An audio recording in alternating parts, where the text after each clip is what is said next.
And in 2009, they were paying $13,000 for gas. Those big old structures, right? They need to be weatherized properly, and they're very tall indoors. So that's a lot of volume to heat, right? So they're paying $13,000 for gas and then $7,000 for electricity. And then once they decide to go geothermal for the heating cooling system, they went to $1,500 for gas, and then but 10,000 for electricity. They also again, as I stated, added solar, and so that they had an offset for that 10,000 that they were originally spending after they installed the geothermal system, which they did first. So I explained. I showed in the 4 areas to which the St. Matthew St. Joseph's could improve, not just fixing their building and doing work to their roof to improve it, to fix other issues. They have a lot of issues with water drainage, which actually could be an opportunity for them to collect that water and put it either in bioswales or collect it and use it for gardens, and then save a lot of money on water drainage. And you'll see in just a second. So I did simple engineering for them just to show them what it would take and what the cost would be. So with their parking lot that needs to be renovated, is in bad shape, they could excavate that and then install geothermal wells. And if you can see in the bottom left-hand corner, that's an example of a vertical loop, closed loop for a geothermal heating and cooling system. Basically, they extract the energy or heat from the ground. The temperature always underneath a certain amount of feet in the ground. These vertical loops typically go from 300 to 500 feet below the surface. It's always 50 degrees. So when it's cold outside, and you extract you get ambient. You have a solution going through that's mostly water. These tubes, it goes to equilibrium, and it comes up and it goes into a heat pump. So if it's cold outside, it will add heat to the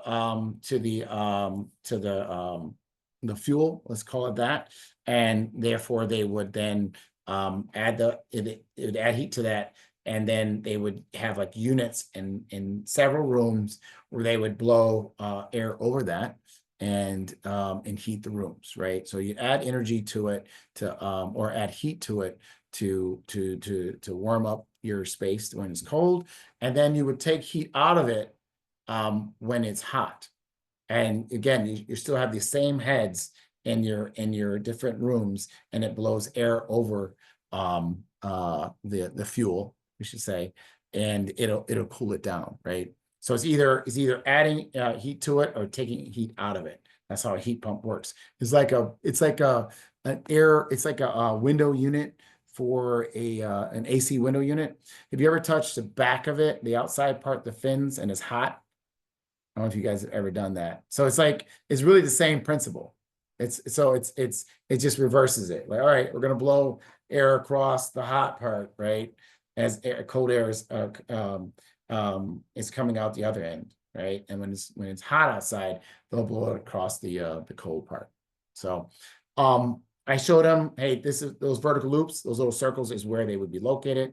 And I just showed them it would be the size, and that's conservative. It'd probably be smaller than that. And then it reduced their gas bill by 91%, right? Plus or minus 5%. So, and then I did a simple just design for solar. Of course, it has to be if they wanted to go with this, it would be a lot more complicated than what I'm showing you here. But this size array would produce 80% of their consumption. So it'd be an offset of 80%, right? Batteries and the amount of batteries that that is told that they could also like power them for 24 hours. In a perfect world, you'd want to have batteries to power your critical circuits.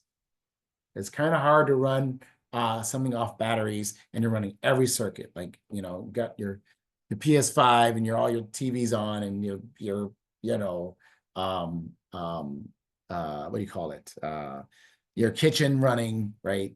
Refrigerators a big energy suck. And your AC is a big energy suck. So, you know, you only want to run critical circuits so you can stretch the power usage out over time if there was an outage. Some places, military bases, and especially ones that are temporary and are overseas, and don't have the infrastructure, and the infrastructure is kind of dropped there. A lot of them do have batteries, and a lot of them have generators. In some cases, they have used solar and batteries as well. And they overbuild everything, right? Because they're the military. So then I did like a quick calculation, like how much rainfall they get in their parking lot and on their building. And you know, I came with an estimation of 580,000 gallons per year. And I came up with solutions with bioswales as permeable pavers in their parking lot, and rain barrels, right? 2 5,000-gallon rain barrels. They would pretty much take their rain water runoff part of their bill and take it down to zero. And so typically for places that have large parking lots, it's what's the name? It's 70% of their bill, of their water bill.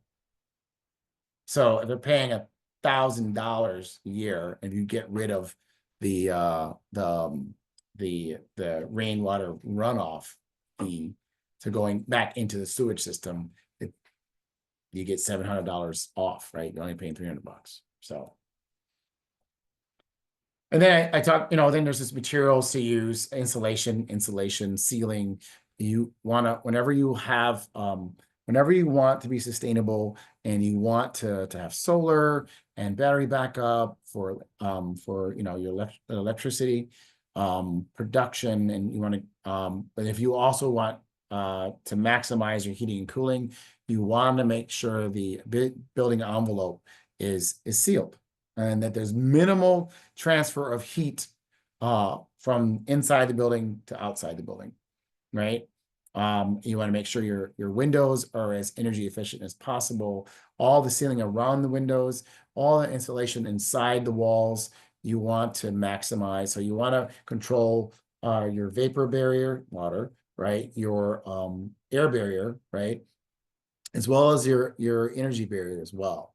So sealing and insulation is key to that. And you can read most old buildings, if you put investment into that you'll save a lot. And so why is that important?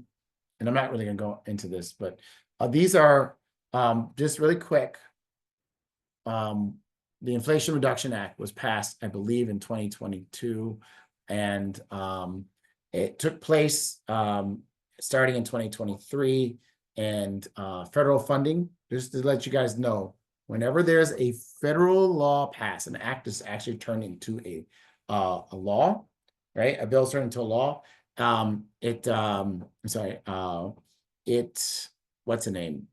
It takes a while for the federal agencies that are in charge, that receive that funding, to give it to the state agencies. And the state agencies are typically the ones that give out the funding due to the federal law.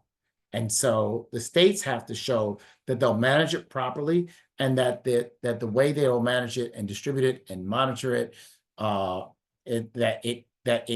they're following the law, that they're doing exactly what the law was written to do. And so the Inflation Reduction Act was an amazing piece of legislation that would get us, like, I believe 75,000 EV chargers, level 3 quick chargers across the country by 2030.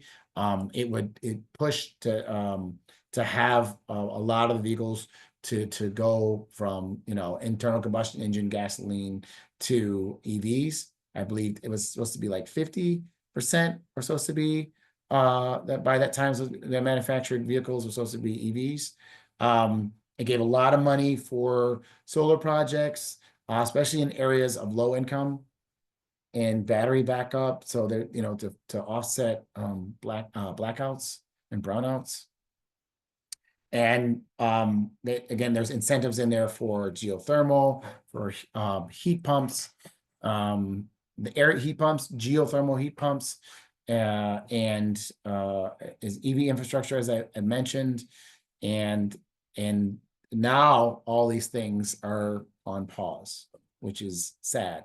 Because I'll tell you right now, the biggest thing that the Inflation Reduction Act was going to help out with was, and the reason why Republicans voted for it. Can you guys guess? This is prior to Trump being president. Can you guess as to why a number, not a small number, is a decent number, not majority of them, but a decent number of Republicans voted for the Inflation Reduction Act? Can anybody guess as to why? If I may add something, well, one, I know that there's a concession made with Joe Manchin out of West Virginia to where he would vote for the bill as long as an oil pipeline and coal incentives were put in place in his home state of West Virginia. But also, southern states that are conservative, like Texas, could benefit from solar panels. And given that they have a lot of open fields and a relatively sunny climate in the more arid parts of the states, plus Exxon, which is a huge footprint in Texas, Yep. could transition into more climate friendly energy solutions. So those are a couple of reasons. Yeah, good. Thank you. That was, I didn't know about the guy in West Virginia. And what, you know, they always wheel and deal to be able to get what they want, right? But also the biggest thing they realized though too, everyone realized, was that jobs would be created. Jobs. That's the biggest.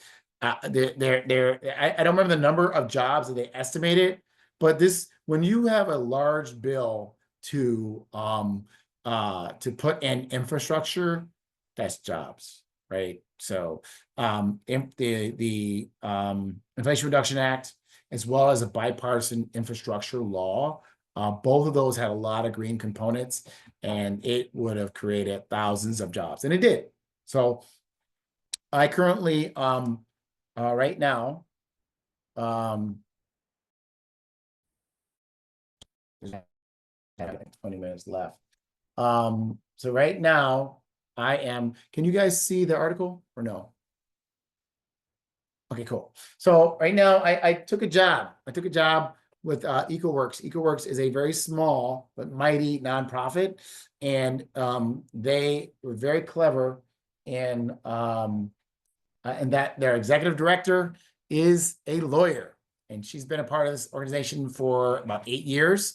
And before Biden left, they won an Environmental Protection Agency community change grant, which was the goal of the grant is to take $20 million to create 20 resiliency hubs in the city of Detroit that serve also as food pantries and soup kitchens. So all these existing, most of them are churches, some are nonprofit. Sorry about this, guys. I don't know what's going on here. These facilities right here, 15. You see Newmont Herman Missionary Baptist Church, Pilgrim Baptist Church, the Detroit Muslim Center's on there as well. There's the SDM2 education project education. All of them are going to be made resiliency hubs, turn into resiliency hubs. And what that means is that they'll be able to operate during blackouts as well.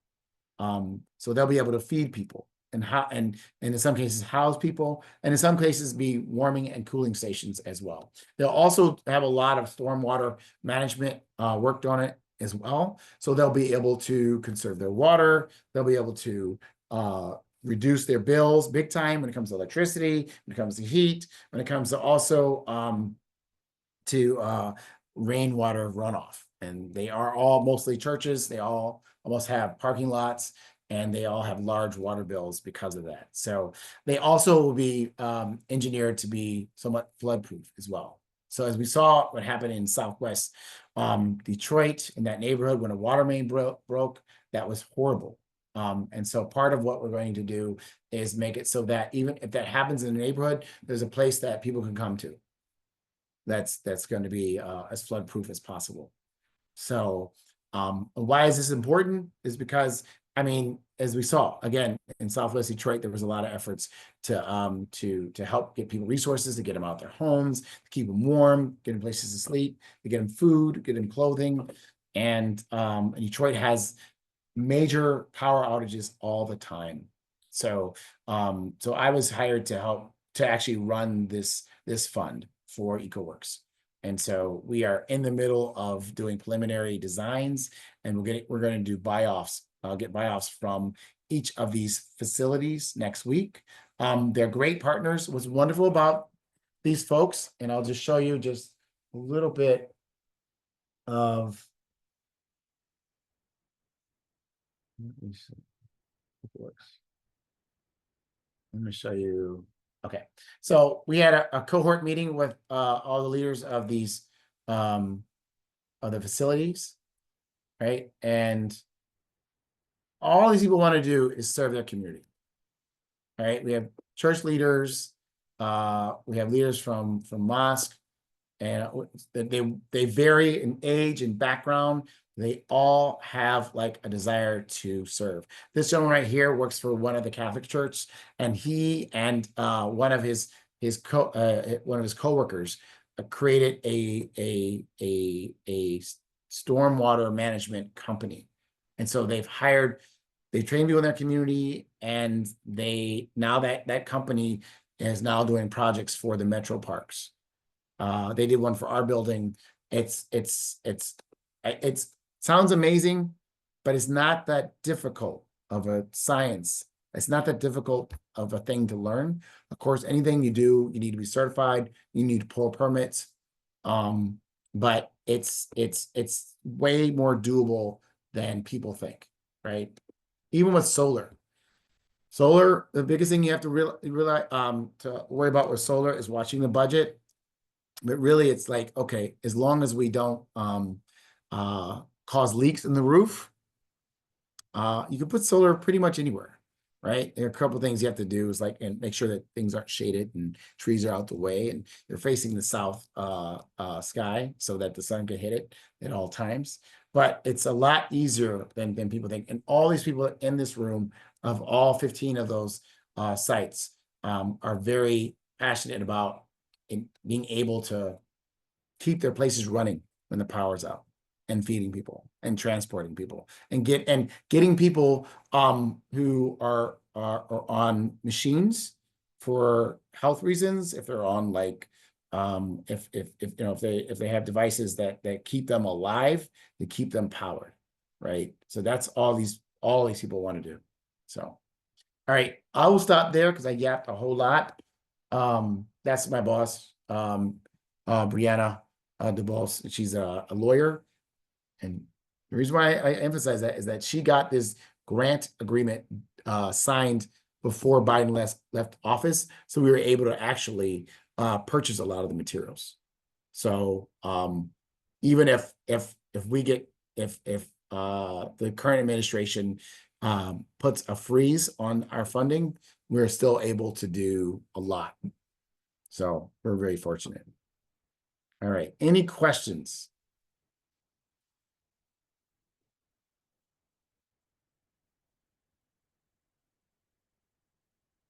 Raise your hand.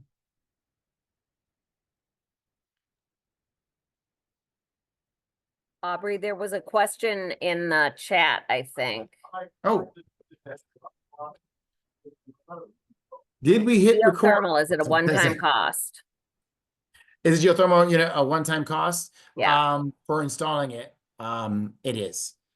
So geothermal has a heat pump. Again, remember I said that you can either add heat to it or take heat out of the fuel. And so that requires electricity. So there is an expense, right? So one-time cost of the most expensive part about geothermal is drilling the holes, 500 feet deep. That's the most expensive part, is the excavation. And they're only a couple inches, actually. Each tube that goes down is only a couple inches in diameter. So, any more? When can you come to Cranbrook to reduce our? Well, I mean, it's not just me now. I've got a team, and we can talk about that if you guys really want to. And if any of you have senior May project and you want to get involved in helping out these future resiliency hubs, we'd love to talk to you guys. There's a lot you can do without having the degree yet or certifications. So yeah, so maybe you guys can help us. But we'd love to talk to you guys and even maybe come up with like a feasibility study for Cranbrook, right? What can be done? That would be fun, a lot of fun.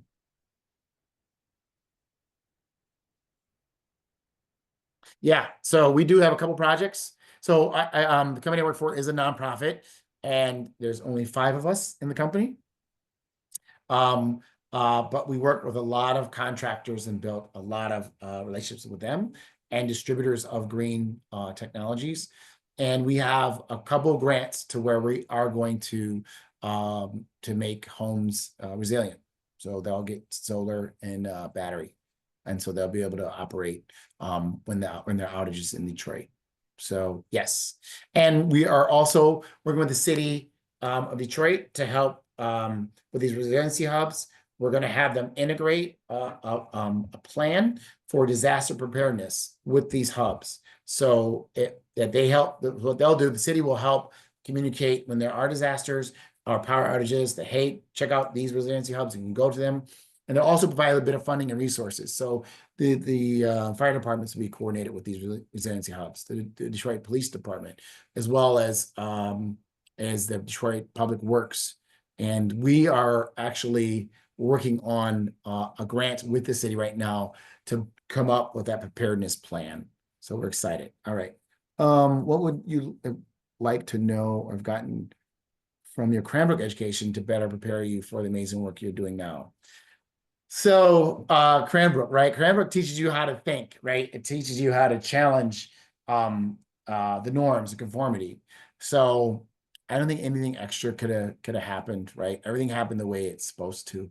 I mean, you guys are young and you are smart and you may see things as to how they should be in the world. And you will put forth your best efforts. And at times you will not get where you want to go. But, and you know, you probably heard this from everybody and your parents. What will happen is supposed to happen, and you will find another way. Right. So I learned from Cranbrook, to keep finding other ways, other solutions, other alternatives. So there's nothing more Cranbrook could have done. So just trust and believe that that the path you're on and the path that you take is where you're supposed to go. But always follow your gut. That's a tough thing. I'm very fortunate in that I have a job, and the reason I have that job too is because they saw what I did for like those 5 or 6 facilities, and I created feasibility studies for them, and they went after grants themselves. And so they were like, okay, this guy knows what he's doing. Please help us manage this project of 20 facilities, right? So I was very fortunate. I ate beans and lived real modest and meek for an entire year. And then all of a sudden, I'm making 10 times more than I made that year. So it was pretty low, real low. But I'm really fortunate to work on things that I care about. So the one thing I do want to emphasize is don't compromise. There's gonna be 100 times, because you guys are smart, people will say, hey, why don't you take this job and go ahead and kick all these people out of their neighborhood? That's all you got to do to get the job that pays well and fancy car. And that's going to happen a dozen to 100 times in your lives. You're going to be given opportunities that you're not going to feel good about. And it may be the road less traveled, right? Which Cranbrook it trained me for that as well. But take it, because nothing is worth more than your feeling of purpose, feeling of peace, and your soul, right? You don't want to sell your soul for money or for power. Um, just keep pushing forward, aim high, right? Um, always try to learn more. Not just when it comes to technology or education, but learn more about yourself and what is important to you, and double down on that. Just double down on what's important to you. Okay. All right. You guys get a lot more questions. Do you see yourself branching out internationally? Yeah. So, I visited South Africa 2.5 years ago, and befriended a lot of people within one of their townships. Townships in South Africa are where the Dutch and the British force the natives there, the indigenous folks, to live in like really poor conditions. During apartheid and prior to it, actually. And so they have very minimal means, very minimal, compared to over here too, even in poor areas over here. But they have a strong, like, tens of thousands of years old culture. Remember I talked about like that community that was a community, and like they were all squatters in 19th century homes with like energy. Communities everywhere, communities where we make it. And I saw it there, and I'm helping them figure out plans to have power through solar and battery. And also helping out their businesses. I mean, that's part of my background too, is helping entrepreneurs grow and come up with growth plans. So yes. So I don't want to just stop there. I'd love to go is anywhere I can to help, but not just like to have a job and make money, but to build that community that is sustainable. So like I have friends and family, not literally, but it feels that way in these communities that I'm building community with, like in South Africa and wherever else I may go. And that's what you guys want to do too. So the good friends you make here and in college, and if you volunteer for a program overseas or something like that, just continue to build your community, because no matter what the government is doing, as you can see, there's stark differences between now and a year ago. If you have your community, you'll be able to thrive and grow, and you want to make it as strong, as sustainable as possible. So no matter what goes on politically, that they can survive. And a lot of countries don't have the luxuries we do. I mean, we kind of, our country's history is it's the laws are beautiful and amazing, but what we did to get the land and to work the land and all that, pretty bad, pretty bad. So a lot of countries don't have as much wealth as we do, but they're older and they do have a sense of community. Of course, they're not perfect. No country is perfect. But that's, I think that's the key to the future. Is we've always been global, but we're hyper global now. But it's just pulling people together that have similar values to you and want to build a sustainable future. My theory too, every major empire, once it kind of gets too full of itself, hits critical mass and implodes, all those locations, all those empires go back to the village model. And the village model is sustainability, is, hey, I'll grow this food, you grow that food, you make the horseshoes, and let's exchange. Of course, we're not using horseshoes. Well, we are a little bit in the world, but so the model that humans have had for thousands of years, hundreds of maybe over. I know the society in South Africa is funny. The culture there is 100,000 years old, and they were, apartheid existed, and they were forced into bad conditions, and their neighbors were like fought and slaughtered by the British and the Dutch.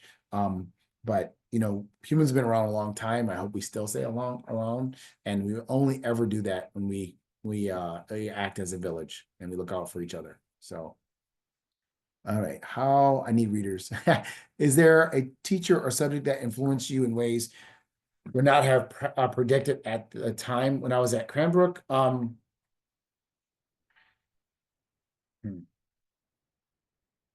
Mr. Shaw, he was my English teacher. He was much younger then. Is he still around hanging out at Cranbrook? Or did you guys finally kick him out of there? He's a grandpa now. But course. he's always interested in what his former students are doing. Trust me. He will be seeing this video. Trust me. Oh, good, good. Mr. Shaw. So he was a young man. I think he was in his 30s, late 30s, maybe. Um, and so I was, 16. And he listened. That's what he did. He listened. He listened to everybody. He made you feel valuable. And what he did was he listened and he gave his advice, and it never was condescending. It was never, he always spoke to you where you were at.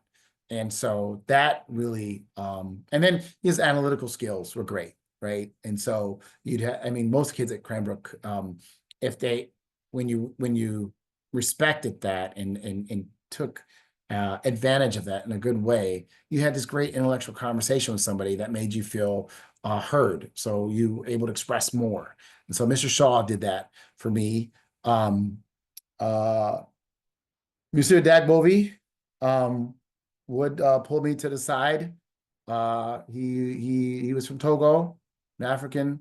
I taught French, and whenever I was messing up in school, he'd pull me up the side and punch me. You guys can't arrest him. No. Yeah, he would always like just tell me that I was better than I thought I was. He always pushed me hard, and he said, don't let anybody tell you otherwise. And even though he said, hey, you're gonna get it.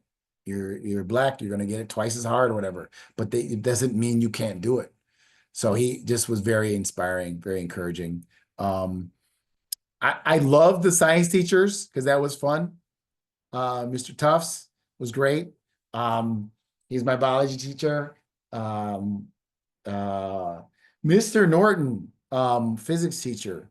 That was he made it really hard. I don't think to be honest, I think he kind of talked over our heads. And so when I went to college the next year and took physics, that was easy compared to Mr. Norton. So and our chemistry teacher too. I don't remember her name. She was great. She was really great. So yeah, guys, take everything you can that you can learn from your teachers, and where you can build strong relationships with them, do so. So okay, how do you achieve balance while working as an entrepreneur, achieving sustainability in your own daily life? So I am still an entrepreneur. I have a contract. So I have a full-time job, but I also have, I still have 2 contracts. One contract is with the City of Detroit, and I'm helping them with their neighborhood solar program. In actuality, my contract will end, and they're going to get a contract with EcoWorks, to whom I work for. And that is fine because everybody that company EcoWorks, we're on the same page, and it's more of us. So it's not just me. So it's in more the merrier. Again, that community mindset. So I'm very fortunate to work on things I believe in and I think will help people. My third job, I call it, is a contract where I'm building out entrepreneurship in the Osborne community. And the Osborne community in Detroit's like one of the poorest. It's one of the it's been invested in the least. But there are people there that have businesses. Their community is a community that's strong, and so I love that. I love helping people get the resources, believe in themselves, right? But sometimes a person doesn't know how dynamic they are until you show them in numbers and show them in the way they communicate with people and do sales and make people feel warm when they're providing a service or product, right? And so I kind of I kind of use that community mindset too, and the entrepreneurship work that I do as well. So we're building out, we're helping strengthen the already existing great people there in the Osborne community. And also one of my jobs, the city contract for the solar program actually overlaps there. So all of my contracts kind of overlap. So it's a good thing. And yeah, and so I run. So you always need to do something for yourself to make yourself feel good. And so hopefully it's something that it should be something that's healthy, mentally, physically, or emotionally. And I run run groups. So a lot of my friends are all people that push to better themselves, right? To do get a personal, record every time they run a marathon. And so it's just amazing to be around people like that. I actually just started running seriously a year ago, and I'm 50, I'm 51 this year, and I feel better than I did in my entire 40s. So always do something for yourself that help you, that that is building and strengthening you, no matter what it is. If you do that, no matter what's going on, you've always have that. You always will have something positive, right? No matter if the sky is falling, I'm still running, right? I still feel good physically. It's easier to tackle other things. All right, when installing things such as solar panels and geothermal systems, what does the process look like and how long does it take? Okay, solar. Okay, if things are done, if things are ideal, if your wiring is ideal, if your or service panel that you have in your building is ideal, and it does not take long to do solar. It can take anywhere from, I mean, the process is you have to have somebody come out and do an assessment. They have to do design. You have to agree to it. That takes a couple weeks. But once everything is decided and determined, you pull permits, right? The licensed contractor pulls permits. And when you install it, it can take anywhere from a day on a house to a couple weeks on like a large building. But not very long at all. It's not like erecting a building. It's not even renovating a building. You're throwing panels on top of something. And if it's a flat roof, that could take maybe a week. You could put up like maybe 50 kilowatts of panels. And that, I did the math in my head, that's at least 120 panels, right? You can do that in a week's time. So it doesn't take a long time. Now, geothermal. Now, I've designed them. They have not been built yet. There's like 4 places they're going to get it. And that takes time too, because you have to excavate. You have to take away the ground. You have to bore down into it. That takes time. I don't know how long that takes, but I'd imagine a couple of weeks. But prepping for it too. Prepping, getting permission, getting designing, getting everyone to buy off, and then getting the jurisdiction, the city or state, to give you permits to do it. That takes longer time, typically, than the actual construction, even probably for geothermal as well. So unless you run into some things that you weren't prepared for, which always kind of happens. So I would imagine a couple weeks, and that's something you can Google, right? Always Google everything, but verify. Right? You guys, you can use AI, but verify. Right? I use AI, but most of the words that that I put into AI are mine, right? And they just correct some of my grammar, right? Or if it does a calculation for me, I'll do a calculation too and compare. So, I have yep. I have one question, Mr. Agee. This is more broad, but what do you think is the best approach to transitioning the world towards a more sustainable future? I know it's a complex topic because obviously we're very reliant on oil, plastics, and gas products. They've been around for hundreds of years. They're incredibly subsidized, and they've just integrated themselves at this point seamlessly into our daily lives. Right. But in what way can you see us waning off of those and transitioning into other sources of renewable energy like nuclear, solar, wind, you name it? So let me talk a little bit about nuclear and wind. So currently, what's great about nuclear and wind is that they're great power sources for the grid, right? Nuclear I mean, that's just, I mean, France, I think, I don't know what percentage is it, That being 30%? said, I think it's like 75. It's 70 or Okay, 75. It's huge. that makes sense. That's great for a grid, okay? I don't think we should have one singular grid anymore. I think we should have microgrids. I think people should power stuff at their own homes and at their own buildings. So how do we get and large wind turbines only work with a grid as well. But there are wind turbines you can put on your property if you have good wind and you have few obstructions, which is not the case inside the city. And you can put them on top of your buildings or home or your structures, right? And you can gain some power from that as well. Okay, so how do we wane off of our consumerism grid not addiction, but our dependency on our system we have now, right? We have a system to where like we think, okay, I need water or electricity. I need to, go to the utilities to get it, right?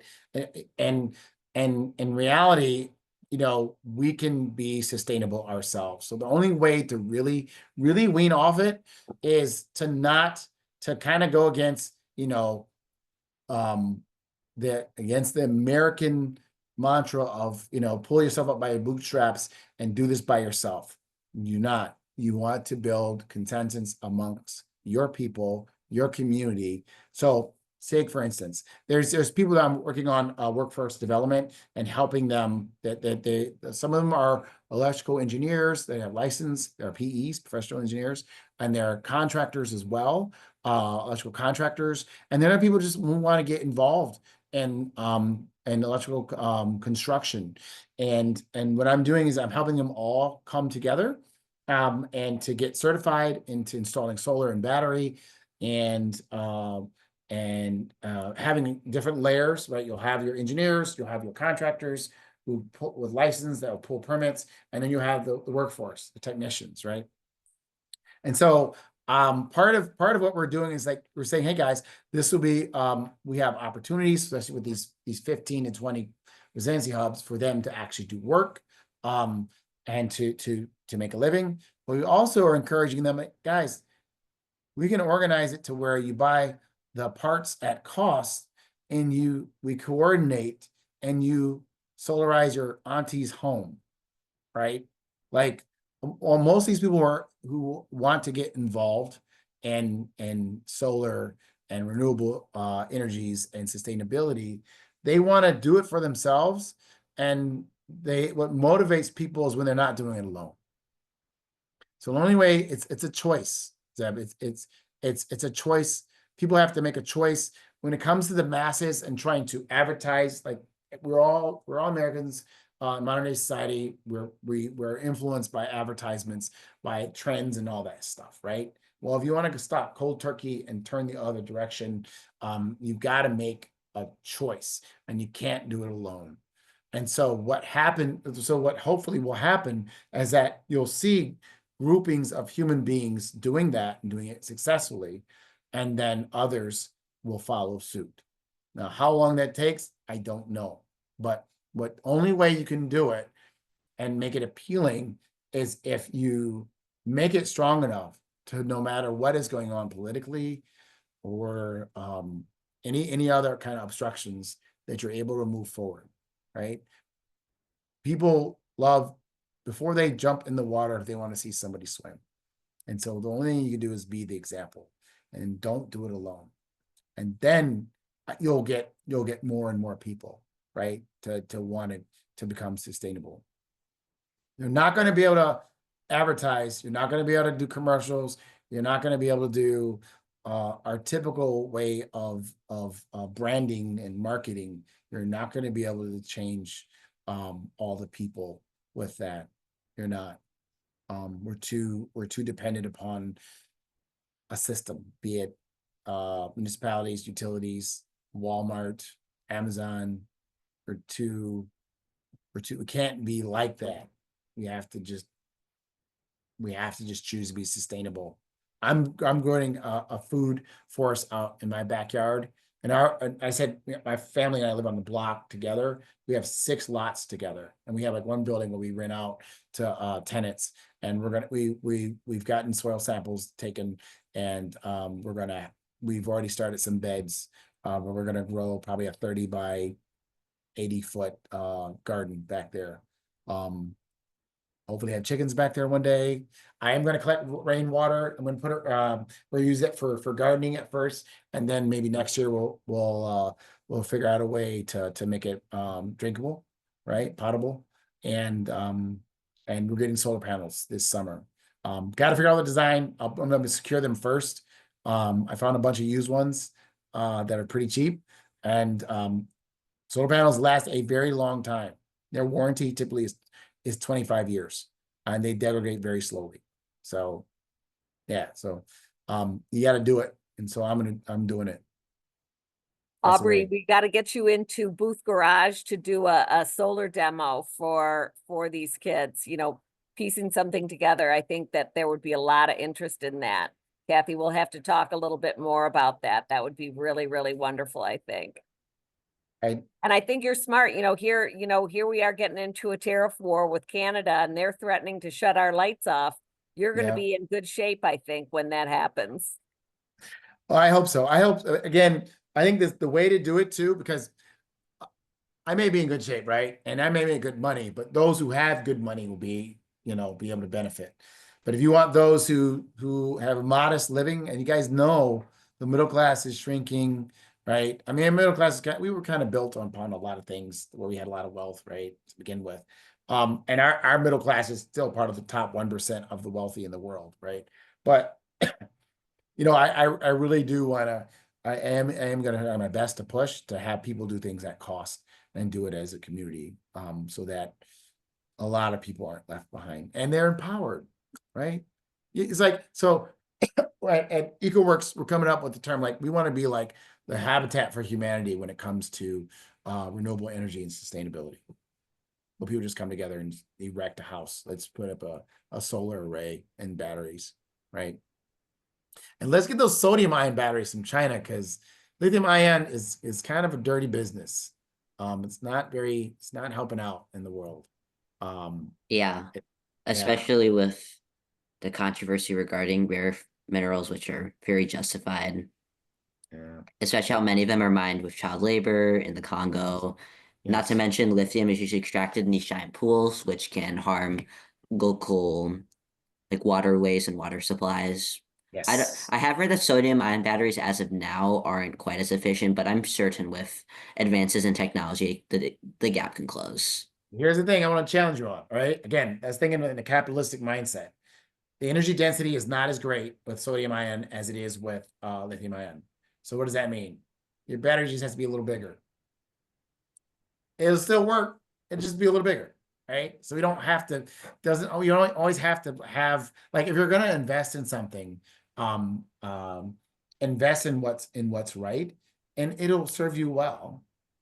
And it might take up maybe 30% more space volume, right? So what? That's the thing. We're tricked into thinking that, oh, we gotta have the highest profit margin. It's got to be the cost has to be the same or less. I mean, of course, businesses, but you can't, if you don't have the money, you can't pay for something. It's not about that. Always be mindful of business. I love business, but we don't always have to have a return on investment in 7 years. You have a return on investment in maybe 15, 20, right? We've operated that way in the past in human history. Well, most cultures prior to the how we are now, they would plan for 10 generations out. The people that were here prior to most of our ancestors coming over here, right? That's the way they operate. I've seen that. I've heard and worked with some indigenous folks here from in the US. They always plan 10 generations out. So, all right. I know it's past our time. Are there any more questions or?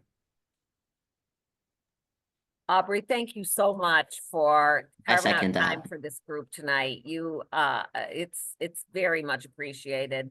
I know Mr. Agee will, if you guys have any questions or want to find out more about how a senior May project might Yeah. work with EcoWorks.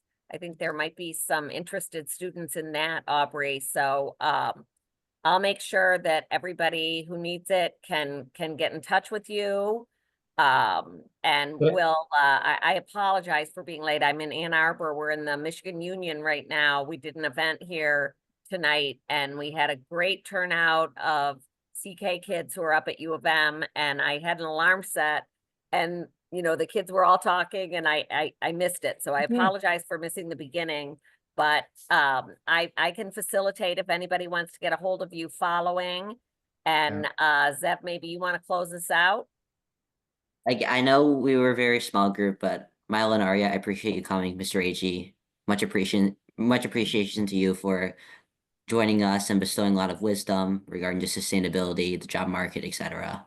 And Ms. Phyllis, thank you for your communication and making this event a possibility. Thank you. Thank you. Have a Thank you, great guys. night, Aubrey. Yeah, We'll great be to in see you. touch. Yes, I Right, enjoyed it, Kathy? guys. Thank you so much. It was wonderful. Yeah, Thank you. looking forward Thank to it. you. Thank Good Take you. care, guys. night. Yep.